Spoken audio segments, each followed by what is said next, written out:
இது தட்டைப்பயிரையும் முருங்கைக்காயும் போட்டு எப்படி குழம்பு வைக்கலாம்னு சொல்கிறேன். அதுக்கு ஒரு 100 கிராம் கிட்ட தட்டைப்பயிர் எடுத்து அது நல்லா வறுத்துக்கணும். நல்லா வறுத்துட்டு அது ஒரு குக்கரில் போட்டு தண்ணி விட்டு ஒரு 7-8 சவுண்டு வச்சோம்னா நல்லா வெந்துடும். வெந்ததுக்கப்புறமா ஒரு கடாயில் எண்ணெய் விட்டு கடுகு, வெந்தயம், சோம்பு, சீரகம், கருவேப்பிலை தாளிச்சிட்டு அதில் கொஞ்சம் வெங்காயம் போட்டு ஒரு 2 பச்சை மிளகாய், ஒரு 2 தக்காளி நல்லா போட்டு நல்லா வதக்கி எடுத்துக்கணும்.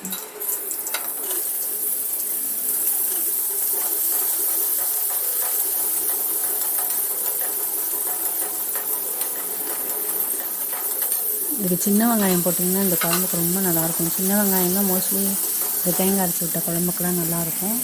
அதனால் நான் சின்ன வெங்காயம் தான் போட்டிருக்கேன். சின்ன வெங்காயம் போட்டு அதில் கொஞ்சம் அதில் உப்பு போட்டு உப்பு போட்டு நல்லா வதக்கி எடுத்துக்கணும்.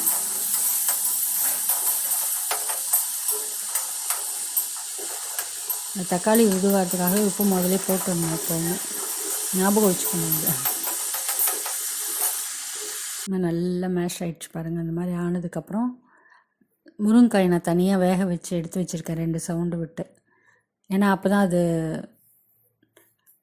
எல்லாத்தோடையும் சேர்ந்து வெந்து வரும். அதனால் முருங்கைக்காய் தனியாக 2 சவுண்டு வச்சு எடுத்தேன். இது ஒரு 7-8 சவுண்டு வச்சு தனியாக எடுத்து வச்சுருக்கேன். அது ரெண்டையும் சேர்ந்து கலந்து அதுக்கேற்ற அளவு தண்ணி விட்டு அதிலே மிளகாத்தூள், மஞ்சத்தூள் போட்டு நல்லா கலந்து விட்டு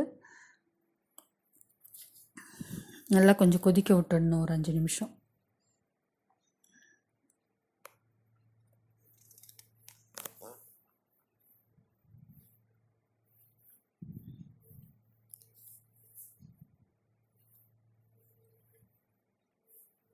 நல்லா கலந்து விட்டுட்டு அது கொதித்து வரும்போது புளித்தண்ணி, கரைச்சி வச்ச புளித்தண்ணியை அதில் ஊற்றிடணும்.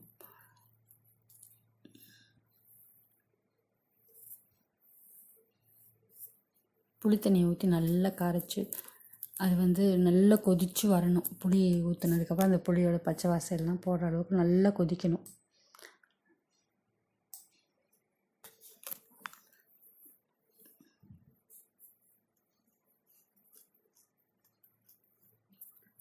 அது கொதிக்கும்போது ஒரு மிக்சியில் கொஞ்சோண்டு தேங்காய் எடுத்து அதையும் நல்லா கீறி போட்டு தண்ணி விட்டு நல்லா அரைச்சி வச்சுக்கணும். தேங்காயை கொஞ்சம் தேங்காய் போட்டால் போதும். ஒரு 1/4 மூடி தேங்காய், கொஞ்சம் தேங்காய் போட்டால் போதும். அதை நல்லா அரைச்சி வச்சுட்டு இது நல்லா கொதித்து வரும்போது அந்த தேங்காயையும் அதில் ஊற்றி ஒரு 4-5 மினிட்ஸ்க்குள்ளே கொதிக்க விட்டுடணும். கொதிக்க விட்டு ஆஃப் பண்ணால் போதும். ரொம்ப கொதிக்க விட்டுறக்கூடாது. அது அந்த தேங்காய் அந்த நல்லா கெட்டி தரும். ஏன்னா நம்ம வேறு பருப்புலாம் இந்த பருப்பு தானே போட்டிருக்கோம். அதனால் தேங்காய் போட்டால் தான் அது கெட்டியாக கொஞ்சம் கெட்டியாக தரும். இது போட்டு சாப்பிட ரொம்ப நல்லாயிருக்கும் இந்த குழம்பு. இதே மாதிரி பண்ணி பாருங்கள்.